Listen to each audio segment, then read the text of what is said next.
from Martin Luther through to the mid 20th century. So from 1500s to mid 1900s, we have the traditional view of Judaism in Paul's view is that Paul is to Judaism as gospel is to law. That is that it's Paul versus Judaism and gospel versus law. Neither thing can work together. Paul is in opposition to Judaism, and this comes from Luther, who saw Judaism through the eyes of Roman Catholicism in his time. And so when he saw the rules and regulations and some of the corruption of the Roman Church in his time, he superimposed that in the way he read the New Testament. He superimposed that on the Jewish people as he read. And that view, this view that Paul is against Judaism, that gospel is against law, persisted all the way through until the middle of last century, and in some places still continues. Then there came, post-Holocaust, a revisiting, in light of recent events, a revisiting of perhaps what New Testament interpretation might have had to do with making those events possible.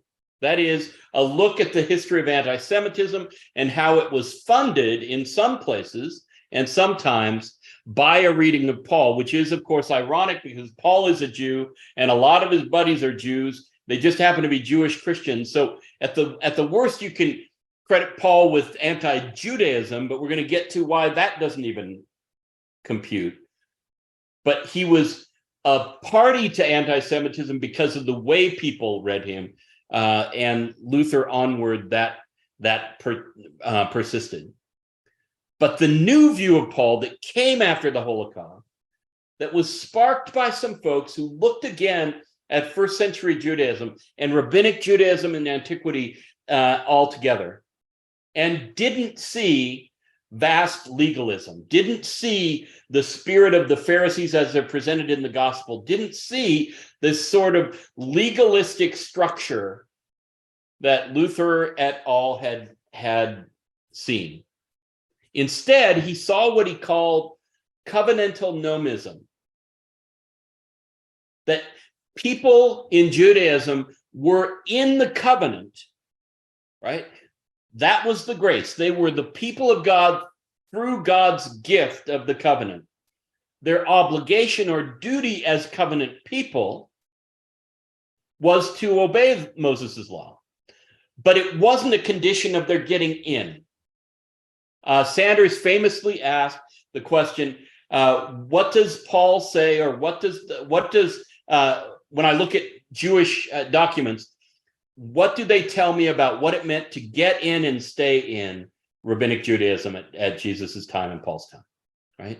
And he called it covenantal nomism because you were already in, and then you behaved relative to that.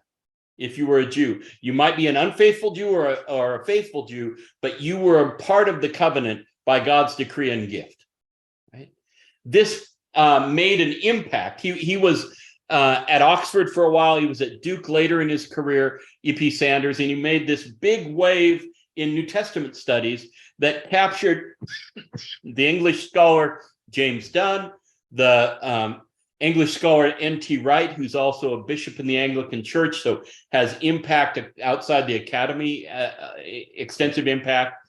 And so this revision of Paul's relationship to Judaism has him as not an anti-Jew or not a non-Jew, has him as a Jewish Christian, right, who is speaking to Gentiles to widen the door, widen the open door.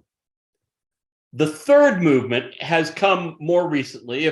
If Sanders was 70s, 80s, 90s, the third movement happened while I was in grad school in the 90s. And Stan Stowers was a colleague, former student where I was a student, who wrote a book called Rereading Romans, in which he contended that there is no new thing in Paul's gospel, rather that he is a teacher of Gentiles, but as a Jew, a Messianic Jew.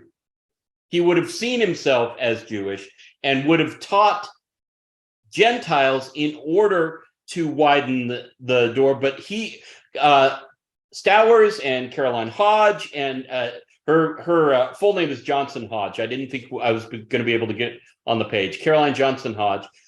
They and others, Mark Nanos, have brought a perspective that doesn't closely delineate Christianity from Judaism, says Paul would have seen himself within Judaism.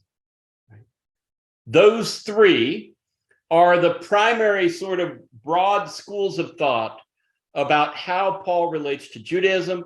And so they make a good table set for us as you read if we read together tonight, as we read, take a look through glasses, try these on, and ask yourself, what does it sound like Paul is?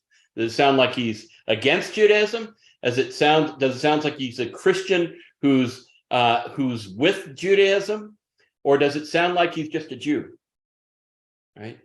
So it's Christian against, Christian with, or just Jewish.